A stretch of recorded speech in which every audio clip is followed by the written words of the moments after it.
కనకపు సింహాసనంపై సునకాన్ని కూర్చోపెడితే ఎలా ఉంటుందో అనేది పక్కన పెడితే ఓ సునకం ఏకంగా ఆ గ్రామ సర్పంచ్ కుర్చీనే ఆక్రమించేసింది.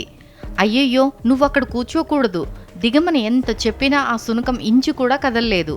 సర్పంచ్ కుర్చీని వదిలేదే లేదంటున్న ఆ సునకాన్ని చూసేందుకు చుట్టుపక్కల ప్రజలు ఆ గ్రామ పంచాయతీ కార్యాలయానికి క్యూ కడుతున్నారు.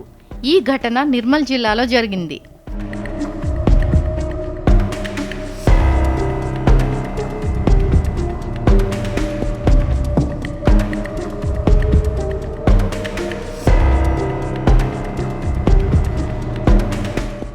జిల్లాలోని కడెం మండలం ధర్మాజీపేట్ గ్రామ పంచాయతీ కార్యాలయానికి గత ప్రభుత్వ హయాంలో నూతన బిల్డింగ్ మంజూరు కావడంతో పాత కార్యాలయాన్ని కూల్చివేసి కొత్త భవనాన్ని నిర్మించేందుకు సిద్ధమయ్యారు.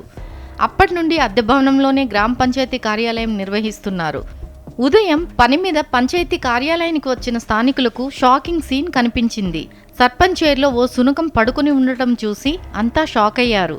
ఆ కుక్కను కుర్చీ నుంచి దించేందుకు ఎంత ప్రయత్నించినా ఆ సునకం ససేమిరా అంటూ కుర్చీలో నుంచి దిగలేదు. ఈ విషయం తెలుసుకున్న గ్రామ ప్రజలు కుక్కను చూసేందుకు క్యూ కడుతున్నారు. ఓ వ్యక్తి ఆ దృశ్యాన్ని వీడియో రికార్డ్ చేసి సోషల్ మీడియాలో పెట్టడంతో అది కాస్త వైరల్గా మారింది.